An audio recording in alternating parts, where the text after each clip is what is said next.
This is Harry Potter and the Philosopher's Stone by J.K. Rowling. We're on Chapter 15, The Forbidden Forest. Things couldn't have been worse. Filch took them down to Professor McGonagall's study on the first floor, where they sat and waited without saying a word to each other. Hermione was trembling. Excuses, alibis, and wild cover-up stories chased each other around Harry's brain, each more feeble than the last. He couldn't see how they were going to get out of trouble this time. They were cornered. How could they have been so stupid as to forget the cloak?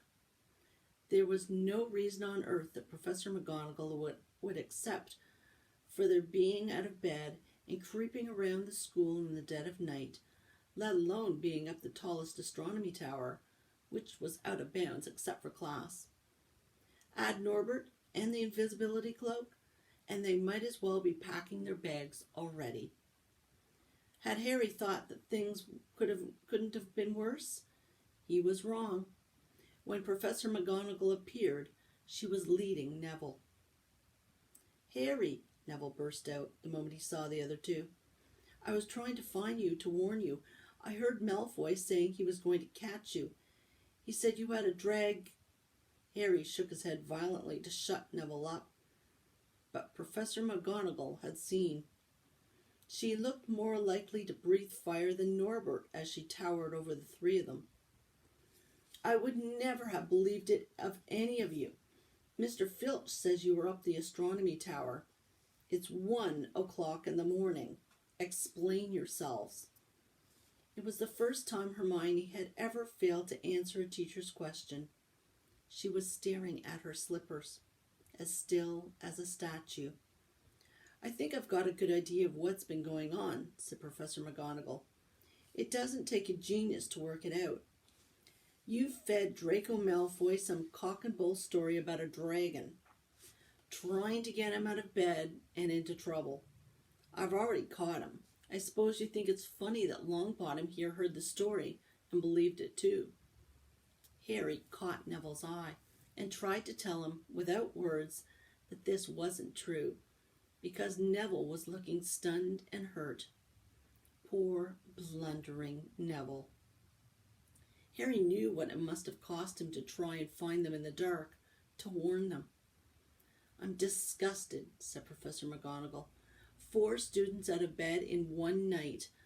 I've never heard of such a thing before. You, Miss Granger, I thought you had more sense. As for you, Mr. Potter, I thought Gryffindor meant more to you than this. All 3 of you will receive detentions. Yes, you too, Mr. Longbottom. Nothing gives you the right to walk around school at night, especially these days. Very dangerous.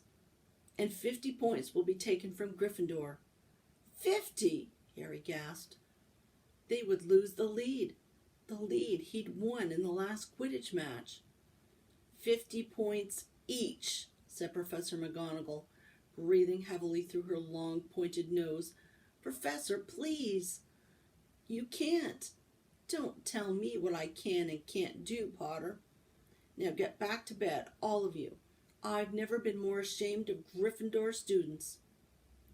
150 points lost. That put Gryffindor in last place. In one night, they'd ruin any chance Gryffindor had had for the House Cup. Harry felt as though the bottom had dropped out of his stomach. How could they ever make up for this? Harry didn't sleep all night. He could hear Neville sobbing into his pillow for what seemed like hours. Harry couldn't think of anything to say to comfort him. He knew Neville, like himself, was dreading the dawn. What would happen when the rest of Gryffindor found out what they'd done? At first, Gryffindors passing the giant hourglasses that recorded the house points next day thought there'd been a mistake. How could they suddenly have 150 points fewer than yesterday? And then the story started to spread. Harry Potter, the famous Harry Potter, their hero of 2 Quidditch matches, had lost them all those points. Him and a couple of other stupid first years. From being one of the most popular and admired people at the school, Harry was suddenly the most hated. Even Ravenclaws and Hufflepuffs turned on him because everyone had been longing to see Slytherin lose the house cup. Everywhere Harry went, people pointed and didn't trouble to lower their voices as they insulted him. Slytherins, on the other hand, clapped as he walked past them, whistling and cheering. "Thanks, Potter, we owe you one." Only Ron stood by him. "They'll all forget this in a few weeks. Fred and George have lost loads of points in all the time they've been here, and people still like them." "They've never lost 150 points in one go, though, have they?" said Harry miserably. "Well, no," Ron admitted. It was a bit late to repair the damage, but Harry swore to himself not to meddle in things that weren't his business from now on.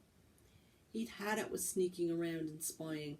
He felt so ashamed of himself that he went to Wood and offered to resign from the Quidditch team. "Resign?" Wood thundered. "What good'll that do? How are we going to get any points back if we can't win at Quidditch?" But even Quidditch had lost its fun. The rest of the team wouldn't speak to Harry during practice, and if they had to speak about him, they called him the Seeker. Hermione and Neville were suffering too. They didn't have as bad a time as Harry because they weren't as well known, but nobody would speak to them either. Hermione had stopped drawing attention to herself in class, keeping her head down and working in silence. Harry was almost glad that the exams weren't far away. All the revision he had to do kept his mind off his misery. He, Ron, and Hermione kept to themselves, working late into the night, trying to remember the ingredients in complicated potions, learn charms and spells off by heart, memorize the dates of magical discoveries and goblin rebellions. Then about a week before the exams were due to start, Harry's new resolution not to interfere in anything that didn't concern him was put to an unexpected test. Walking back from the library on his own one afternoon, he heard somebody whimpering from a classroom up ahead. As he drew closer, he heard Quirrell's voice. "No, no, not again, please." It sounded as though someone was threatening him. Harry moved closer. All right, he heard Quirrell sob. Next second, Quirrell came hurrying out of the classroom, straightening his turban. He was pale and looked as though he was about to cry. He strode out of sight. Harry didn't think Quirrell had even noticed him. He waited until Quirrell's footsteps had disappeared, then peered into the classroom. It was empty, but a door stood ajar at the other end. Harry was halfway towards it before he remembered what he promised himself about not meddling.